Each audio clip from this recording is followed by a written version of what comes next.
This is our collaborative ethics presentation. My name is Sam, and I'm going to be assessing the role of a police officer within the St. Paul Police Department.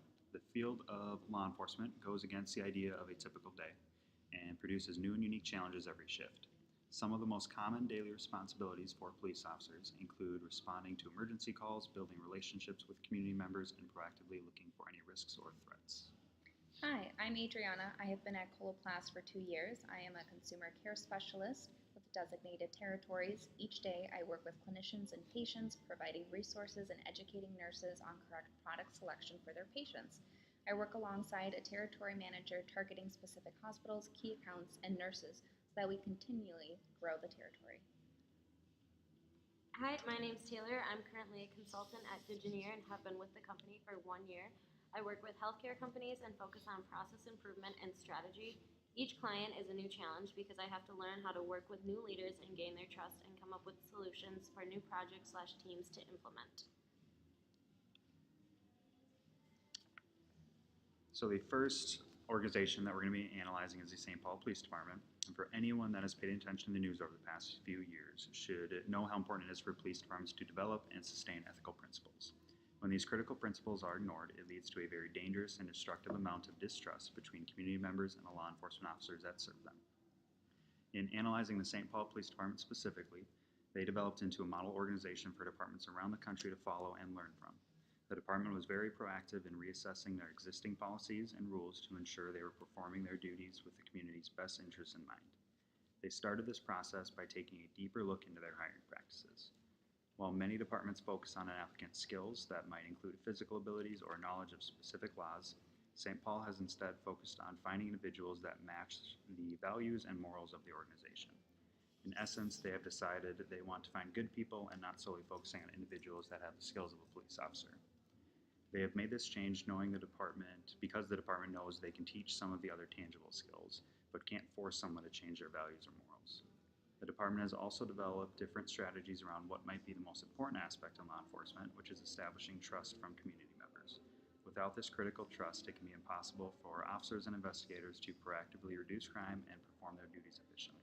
The majority of these strategies come from a change in how new and existing officers are trained. There is a strong emphasis on officers getting increased training around de-escalation tactics in an attempt to avoid a challenging situation becoming dangerous. St. Paul PD is also focused on improving the officer's communication skills. When an officer can genuinely emphasize and understand the situation of a person they are attempting to help, it has been proven to have a significant positive effect on the outcome of those interactions. The last ethical principle being analyzed for the department, impartiality, holds an incredible importance in ensuring policies and values are upheld. St. Paul has primarily accomplished this by allowing other agencies to conduct internal investigations and increase the officers' usage of body cameras. The first part of this strategy decreases the chance that the results of an investigation can be altered due to any bias from existing relationships. The last part, body camera usage, takes away the necessity for officers to try and remember every specific detail from challenging situations and allows the department to know exactly what happened and make appropriate decisions. All of these different principles are what has propelled the St. Paul Police Department into one of the most ethically sound and respected agencies in the country. Conducting business in an ethical way is a top priority at Coloplast.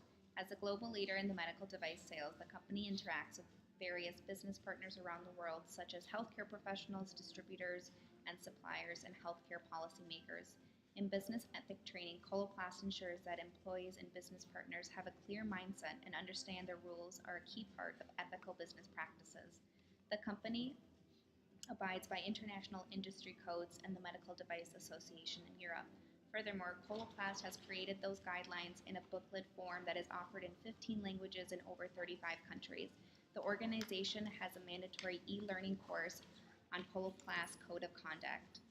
Besides e-learning courses, Coloplast encourages face-to-face training where people can ask practical questions and go through specific dilemma scenarios.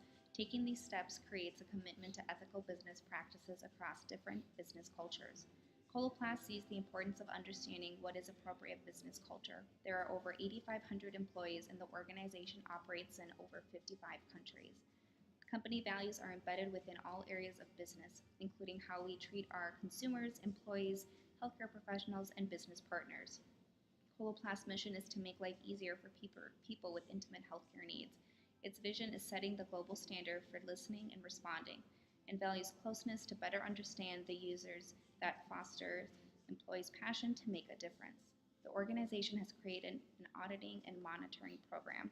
If a possible violation has occurred, the company investigates and finds the root cause and proceeds to take action to help prevent future occurrences and improve practices overall. Being due diligent as in various departments of Coloplast is necessary to maintaining the company's values. In Christopher McLaverty's study, The Influence of Culture on Senior Leaders as They Seek to Resolve Ethical Dilemmas at Work, he focused on global executives from India, Colombia, Saudi Arabia, the US, and UK about the ethical dilemmas at work. In the study, 30 leaders recalled a total of 87 major ethical dilemmas from their careers, and over 50 of them had happened in the last 5 years. It was a surprise that most main ethical dilemmas were caused by competing interests, misaligned incentives, and clashing cultures. I had expected to see a higher percentage in bribery, corruption, or anti-competition issues that only made up for 16% of ethical dilemmas. Coloplast tends to focus both on long-term and short-term success. When there are new product launches, sales advisors often feel they are supposed to increase their numbers drastically, which hinders the ethical climate. When new product comes to market, it would be beneficial for more gradual change so that employees feel well equipped for dilemmas they might face and won't regret the decisions they have made. As far as bonuses and promotion, Coloplast is more long-term. Each employee undergoes a people review each year, which highlights their strengths and possible growth improvements from their supervisor. If the employee has shown positive, meaningful change, they are eligible for a raise. According to Bentley University study, 86% of millennials consider it a main priority to work for a business that conducts itself ethically and responsibly. I believe Digineer is an ethical company because they have fair and equal employee policies in place that do not discriminate against employees. They also have proper procedures in place so there is zero favoritism within the company. They treat their employees well and reward their employees based on billable hours, which is our utilization rate. Digineer also holds quarterly meetings to discuss finances and operational changes, as well as send out a weekly newsletter with updates on employees' birthdays, work anniversaries, new hire announcements, and general company updates. One thing Digineer does for each client is have consultants sign a confidentiality agreement. This helps our company be more ethical by gaining trust from each client and having them know that we as consultants will not discuss their company outside of business. This also means that all documents, presentations, etc. that are made by consultants for the client are for internal use only. When we sign a contract, we're not supposed to take documents created for a client and use them at a different client. Although we all have different roles, we have all gained ethical experience through clear communication. At Coloplast, top management has worked with the Human Resource Department to create yearly employee learnings that focus on company ethics, sexual harassment, and diversity and inclusion. Through this process, employees understand how their actions directly impact the business. Several roles at Coloplast involve travel and expenses. People must understand that their spending must correlate to the company's vision and values. Employees feel empowered to speak up when they believe something is wrong. In McLaverty's study, found that leaders repeatedly highlighted the positive consequences of speaking out in order to resolve their ethical dilemmas. At Digineer, all employee spending is used to help better the company, similar to Chloroplast and the St. Paul Police Department. The company also has a clear defined set vision, mission, and values that all employees need to abide by. In all companies, there is required training that employees need to go through when they start. This is standard at all 3 companies we work for. A difference that we have would be the type of training each company makes employees go through and how the training is conducted. As ethical leaders, we must continue to focus on fostering a culture of open and honest communication, whether that is globally or local. We should encourage other employees to discuss ethical dilemmas when there is doubt on the appropriate course of action.